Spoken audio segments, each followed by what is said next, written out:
కర్నూలు జిల్లా నందవరం మండలం సోమలగూడూరు ప్రాథమిక పాఠశాలలో పెచ్చులూడి పడుతున్నాయి. ఇక తరగతి గదుల పైకప్పు ఎప్పుడు కూలుతుందోనని విద్యార్థులు ఉపాధ్యాయులు బిక్కుబిక్కుమంటున్నారు. ఇప్పటికైనా మండల విద్యాధికారి స్పందించి తమ స్కూల్కు వెంటనే నిధులు మంజూరు చేసి మరమ్మతులు చేయించాలని స్థానికులు ఉపాధ్యాయులు కోరుతున్నారు.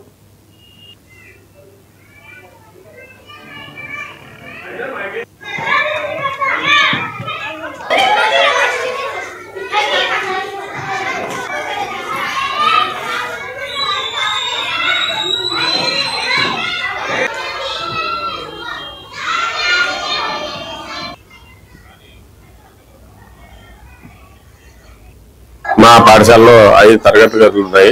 వీటిలో 2 తరగతి గదులు పూర్తిగా డిలాపిడేటెడ్ కండిషన్ లో ఉన్నాయి. ఇవి పెచ్చులు ఊడి పడుతున్నాయి. 3 రూముల్లో మాత్రమే తరగతులు నిర్వహిస్తున్నాము. ఈ 2 తరగతులను మరియు వరండాలను రిపేర్ చేయడానికి ప్రభుత్వం నిధులు మంజూరు చేసి వెంటనే రిపేర్ చేపిస్తే పిల్లలకు, ఉపాధ్యాయులకు, గ్రామస్తులకు అందరికీ భద్రత ఉంటుందని మేము అనుకుంటున్నాము. దయచేసి దీనికి తగిన నిధులు మంజూరు చేయవలసిందిగా, పనులు చేపట్టడానికి ప్రధాన ఉపాధ్యాయులకు లేదా ఎవరైనా కాంట్రాక్టర్కి అనుమతిని ఇవ్వవలసిందిగా కోరుతున్నాం. నేడు పథకం కింద ₹1 కోటి ఎస్టిమేషన్ వేసినారు. కానీ మధ్యలో ప్రభుత్వము పర్మిషన్ ఇవ్వక ఆ పిల్లర్ల వరకే నిధులు పనులు నిలిచిపోయినాయి. దానికి కూడా గౌరవ ఈఓ గారు కానీ, కలెక్టర్ గారు కానీ వాళ్ళు నిధులు మంజూరు పర్మిషన్ ఇస్తే ఆ పనులు మొదలు పెట్టుకొని తరగతి గదులు పూర్తి చేసుకుంటాం.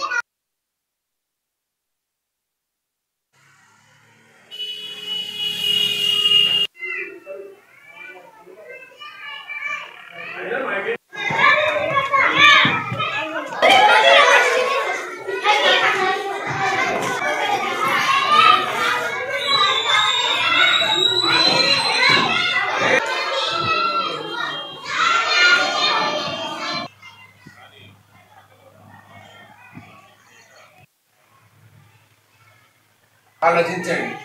తెలుసు